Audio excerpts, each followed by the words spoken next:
आज हम पाठ 8 समास के बारे में पढ़ेंगे। पाठ का नाम है समास।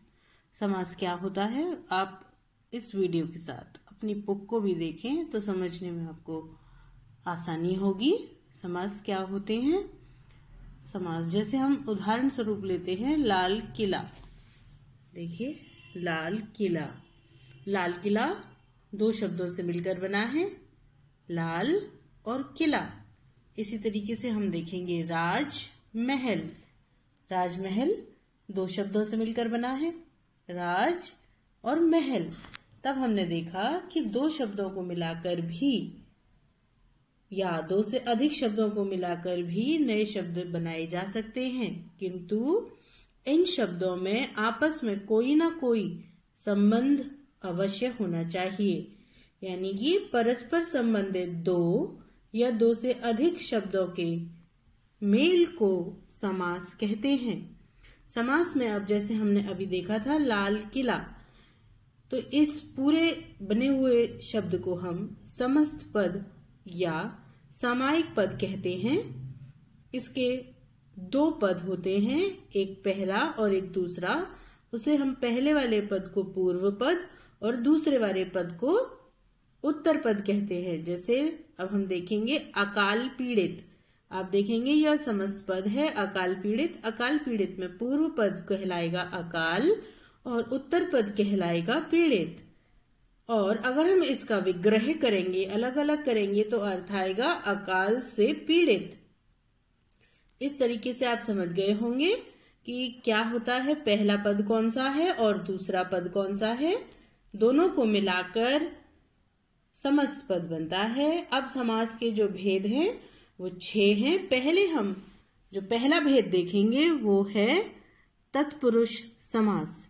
तत्पुरुष समास में द्वितीय पद प्रधान होता है, यानी जो दूसरा पद है हमारा उत्तर पद वो प्रधान होगा पूर्व पद की अपेक्षा।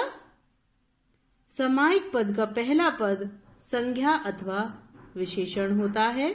जो हमारा तत्पुरुष समास है इसमें हम देखेंगे कि जो हमारा पहला पद होगा वो या तो संज्ञा होगा या विशेषण होगा। और इस समास में कारकों जो कारक होते हैं उनकी विभक्तियों का लोप हो जाएगा, यानी विभक्तियां हट जाएंगी। विभक्तियां क्या होती हैं ये आप पुरानी कक्षाओं में पढ़ चुके हैं, जैसे को, का, से, के लिए, ये इत्यादि विभक्तियां होती हैं। इन्हीं के आधार पर तत्पुरुष समास में प्रकार हैं। पहला है कर्म तत्पुरुष। कर्म तत्पुरुष में को की विभक्ति का लोप हो जाएगा। जैसे आप देखेंगे स्वर्ग प्राप्त, यानी स्वर्ग को प्राप्त, यहाँ पर को का लोप हो जाएगा और ये हो जाएगा स्वर्ग प्राप्त। दूसरा देखेंगे करण तत्पुरुष अकाल पीड़ित। करण तत्पुरुष में से विभक्ति का लोप हो जाएगा। इसी प्रकार संप्रदान तत्पुरुष, इसमें संप्रदान में के लिए विभक्ति का लोप हो जाएगा। रसोई घर, यानी रसोई के लिए घर, तो के लिए का यहाँ पर लोप हो जाएगा। इसी प्रकार हम देखेंगे अपादान तत्पुरुष। इस अपादान कारक में जो विभक्ति से जो अलग होने का अर्थ में लोप हो जाएगा। जैसे हम शब्द देखेंगे देश निकाला, यानी देश से निकाला। यहाँ से का अर्थ है अलग हो रहा है। देखिए यहाँ पर जो से का अर्थ है वो अलग हो रहा है, और जो ऊपर हमने पहले दूसरी विभक्ति में देखा करण कारक की में, वहां से का अर्थ अलग है। अपादान कारक में हम से का अर्थ, ये से का लोप हो जाएगा यहाँ पर और ये हो जाएगा देश से निकाला, देश निकाला। ये तो था हमारा तत्पुरुष कारक। अब इसी की क्रम को आगे बढ़ाते हुए देखेंगे दूसरा है संबंध तत्पुरुष। संबंध तत्पुरुष में विभक्ति का, के, की का लोप हो जाता है, यानी ये हट जाती हैं। जैसे देखेंगे हम देशवासी, देश का वासी। दूसरा शब्द देखेंगे गंगा जल, गंगा का जल। दूसरा देखेंगे इसी में अधिग्रहण तत्पुरुष। इसमें में, पे, पर का लोप हो जाएगा। जैसे घुड़सवार, घोड़े पर सवार, तो पर जो विभक्ति है इसका लोप हो जाएगा। दूसरा समास है कर्मधारय समास। जो कर्मधारय समास है हमारा, इसमें दूसरा पद प्रधान होता है और दोनों पदों में विशेषण विशेष अथवा उपमेय उपमान का संबंध होता है। जैसे हम देखेंगे,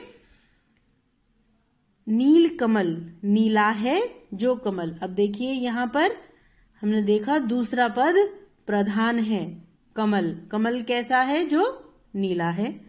दूसरा समास देखेंगे हम, द्विगु समास। इस समास में पहला पद संख्यावाचक होता है।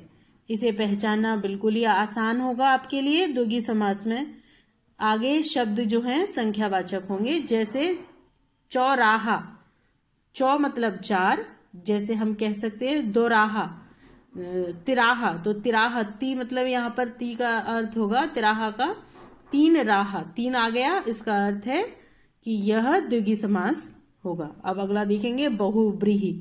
बहुब्रीहि समास में कोई भी समस्त पदों में पद प्रधान न होकर अन्य पद प्रधान हो जाता है, उसे हम बहुब्रीहि समास कहते हैं। जैसे अब आप देखिए, दशानन, 10 है आनन यानी 10 मुख वाला, लेकिन इसका अर्थ होता है रावण। इसे हम किसके लिए यूज करते हैं?